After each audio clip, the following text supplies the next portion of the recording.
This is Chris Sabin, and you're in the Wrestling Epicenter.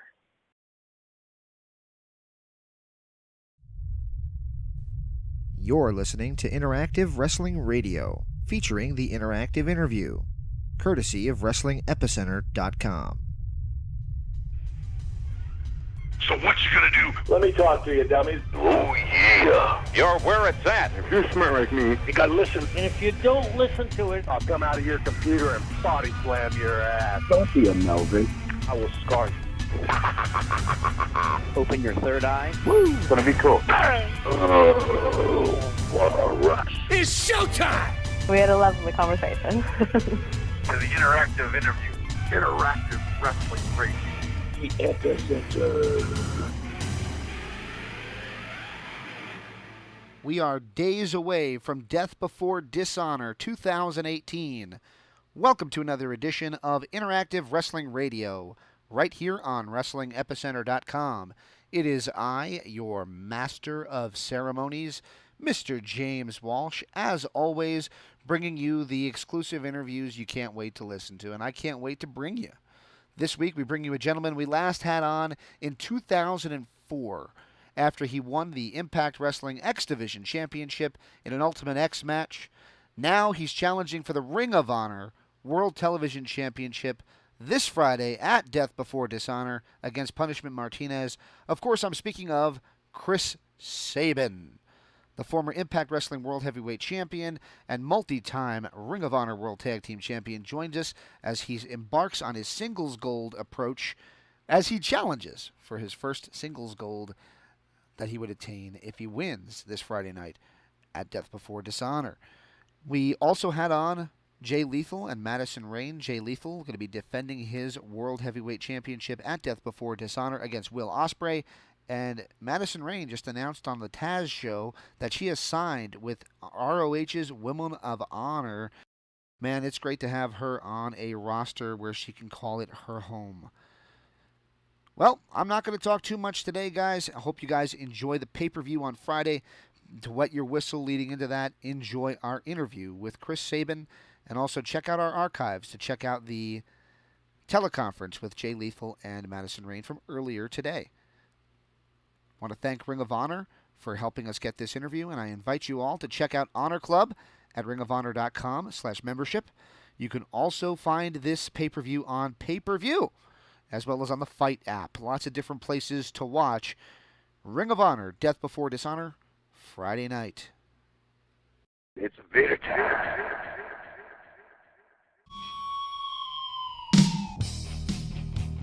It was Vader time in 2009 when the Wrestling Epicenter welcomed Big Van Vader to our show. Yeah, he did. He picked the ear up off the ring and carried it to the back where I believe Chad was fully worked. That's not supposed to do it, but they never reattached it. That he has that long hair, so you don't really see it, but they never reattached the ear, so it looks pretty ugly. This sensational interview is available in our extensive archives at interactivewrestlingradio.com and WrestlingEpicenter.com.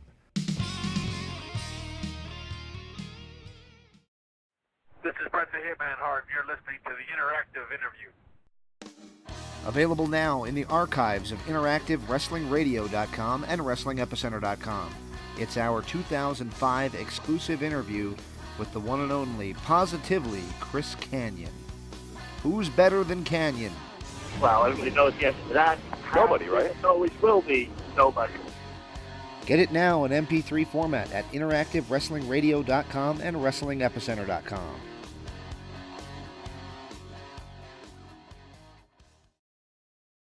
This is Punishment Martinez from Ring of Honor.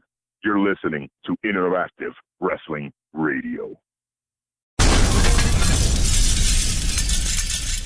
Welcome back to Interactive Wrestling Radio. On the Newsmaker line with me right now is a guy who hasn't joined us since 2003. It's been a little while. Chris Sabin. Mr. Sabin, are you on the line with us? Yeah, I'm here doing well. Wow, has it really been 15 years? The last time we spoke, I might have been 04. I've been trying to find the date. It was literally 2 days after you won the X Division title in the Ultimate X match and found yourself dangling from the belt that would not come down. Yeah, that was 2004. So. That was 4, yeah, so that was 14 years ago. Not quite as bad, but okay. Yeah. Well, it's a pleasure to have you on the show again, man, and of course we're going to be talking a little bit about Death Before Dishonor, which happens Friday night from Las Vegas on pay-per-view. You're challenging for the television title against a big guy who doesn't move like a big guy in Punishment Martinez. Thoughts going into that match? Yeah, well, I mean, I have a lot of experience wrestling big guys. Obviously, if you look at the average size in pro wrestling, I'm on the smaller side. So, I have a lot of experience against big guys. But like you said, he doesn't wrestle like a big guy. He can do some flips and fly, and he's very agile. So, I just got to devise a game plan. I'm going to watch some Punishment Martinez matches and come up with a plan, and then I'm going to try and execute that plan and hopefully walk out the television champion. Very cool. And we spoke to Austin Aries a few weeks ago, actually, and he was talking about the change in the wrestling business to where a lot of the guys that aren't X Division size are doing that X Division style. What do you attribute to all the high flying that we've now seen from wrestlers that it's almost expected that even big guys like Punishment Martinez would do high flying moves? Well, I kind of think that just wrestling as a whole, just the entire general style of wrestling has become a melting pot of every style. You have easy access to all wrestling, thanks to the internet. People say the internet has done some bad things for wrestling. Well, the internet has done some very wonderful things for wrestling, and I think the internet has a lot to do with the talent nowadays. And like I said, you can watch every style of wrestling, and you can study every style, and then you can implement that. So I think that it's just wrestling as a whole has kind of become this melting pot of a mix of every style. There's less a difference. You don't see as much of the pure styles with guys. It's quite a blend. Very cool. And you're back to singles competition. Unfortunately, we heard the news a couple months ago that your longtime tag team partner in the Motor City Machine Guns has decided not to continue his in-ring career. Thoughts on Alex Shelley deciding that he was not going to compete anymore? I mean, I supported him. The last couple of years or so, he was going to school on the side while we were tagging. So I knew he was in school. I knew this was the end game eventually, and I supported him, of course. If that's what he wants to do, that's what he wants to do. So, lucky for me, I have a lot of experience as a singles wrestler. So, it's just a new journey for me, a new quest, and I'm looking forward to it. It's a new challenge. I've been a tag wrestler with Alex for the last couple of years, so this is something new, and really looking forward to it. Very cool. And we were part of the Ring of Honor media call earlier today. It had Jay Lethal on, and he kind of, it wasn't from my question, so I'm not going to bury myself, but he kind of took offense when somebody called him a veteran. He didn't like the word veteran. He didn't like the connotations of it. Kind of wanted to throw that at you. Do you kind of, when you hear that, the word veteran, does that make you, get douche chills or anything like that? Who was that got offended by that? Jay Lethal. Oh, okay. I mean, I don't care. You know what I mean? If someone wants to call me a veteran, that's fine. If someone wants to call me a banana, that's fine. Like, whatever. Like, I'm not going to let other people's definitions or opinions of me affect me at all. So, call me whatever you want. That doesn't matter. However you want to label me, that's fine. I know what I am. I know who I am. So why does it matter what anyone else thinks? Very cool. And speaking of Jay Lethal, he mentioned twice, not once, but twice on that conference call that he considers you perhaps the best wrestler in the world. Any thoughts on that praise from Jay Lethal? Me? Jay Lethal said that? Yes, he did. Wow, that's quite a compliment coming from Jay, because I look up to Jay. Jay has been one of my best friends for a long time. Since we were together back in TNA and everything, we would share rooms, we would travel together, all that. So honestly, I think I don't know. I don't know what to say. What a huge compliment, especially coming from Jay. I'm so honored that he would even say that. They even consider me as one of the top wrestlers. That's just huge. That really means a lot that Jay Lethal would say that. Absolutely. So I wanted to ask you about Impact Wrestling. You were the Impact Wrestling World Heavyweight Champion. It kind of came quickly, and I wanted to get your take on your run at the top of Impact Wrestling when you got to be World Heavyweight Champion. Sure. I mean, I think overall it was pretty disappointing for me. I don't think I was ready for it.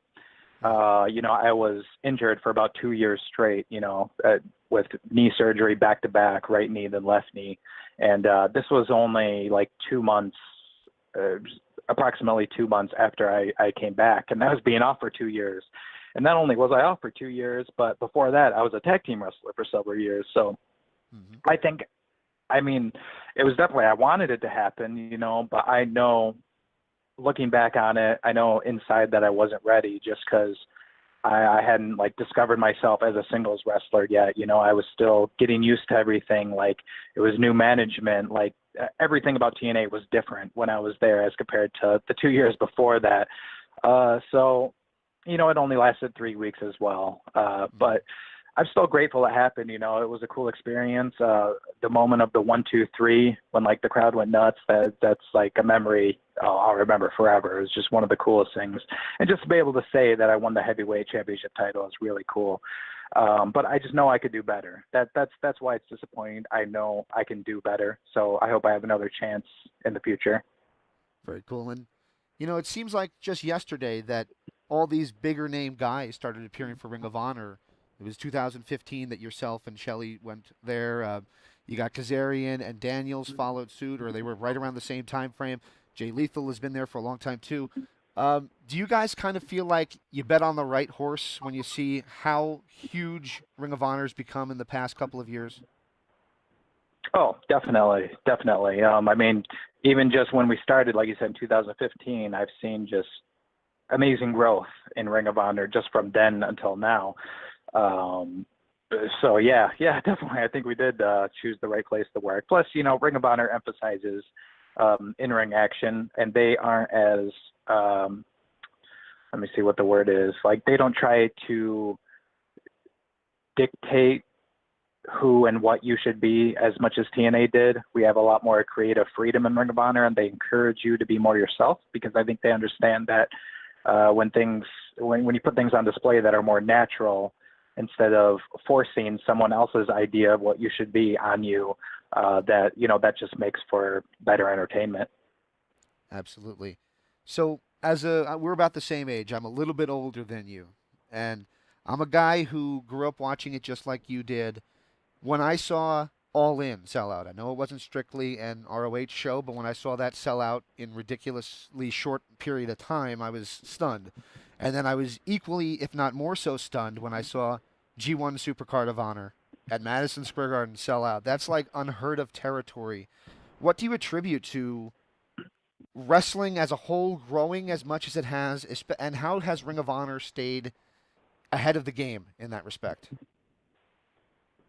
I think people just nowadays are hungry for something different, something outside of the corporation, and basically all this access to New Japan Pro Wrestling and to Ring of Honor, and then, the popularity of the Bullet Club and the Elite guys may have in their YouTube show. They're giving people an option outside of that to sink their teeth into, and all that is kind of combined in Ring of Honor. You have the Ring of Honor, you have New Japan, you have the Elite guys, and all that stuff. It's all kind of, together on Ring of Honor shows. And I just think that, people are ready for something new, and Ring of Honor is that something. I mean, it's amazing that they sold out Madison Square Garden. I don't know if I'm on the show or not. I sure hope I am. So, that's where Bret Hart pinned Yokozuna to win the world title at WrestleMania 10. That's one of my was there, most cherished memories. You were there? I was there, WrestleMania 10, yes, sir. Oh, loudest pop amazing. I ever heard in my life, I'll tell you the truth. There's two loud pops. One was when Hulk Hogan came to the ring, not at that night, but another night. And another was when they announced Roddy Piper as the special referee. My ears actually hurt from the noise coming from that crowd. That's great. Those are the best, man. That's what makes wrestling so good, Absolutely. All right. So we got Honor Club. Wrestling has changed. You talked about the internet and how the internet has positively impacted wrestling. We got Honor Club, who, of course, will be streaming Death Before Dishonor as well as on pay-per-view.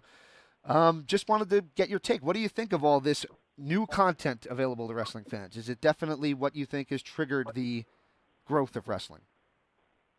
Yeah, definitely. I think it helps. Wrestlers. I can only imagine what it would be like if like Twitter existed back in 1998 or whatever, and I could interact or follow my favorite wrestlers, Stone Cold Steve Austin and The Rock and all this stuff.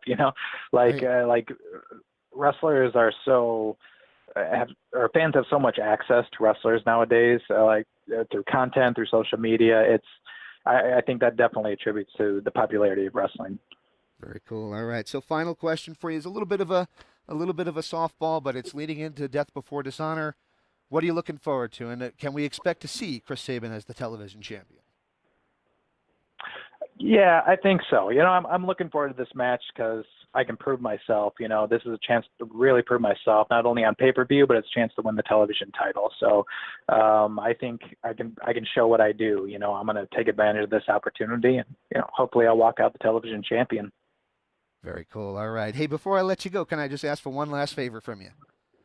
Yeah. So I got one of these. It's a liner that you did for us back in 2004, but you say NWA TNA, so it's not really, current. Can I ask for a new liner just saying this is Chris Sabin and you're in the Wrestling Epicenter?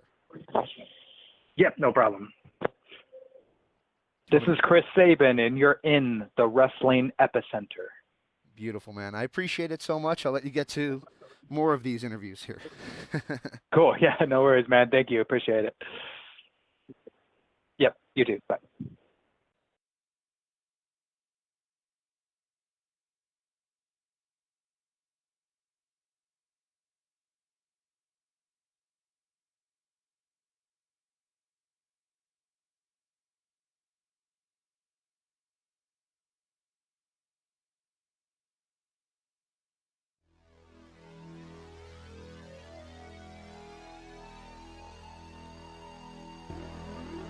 This is the Wrestling Epicenter.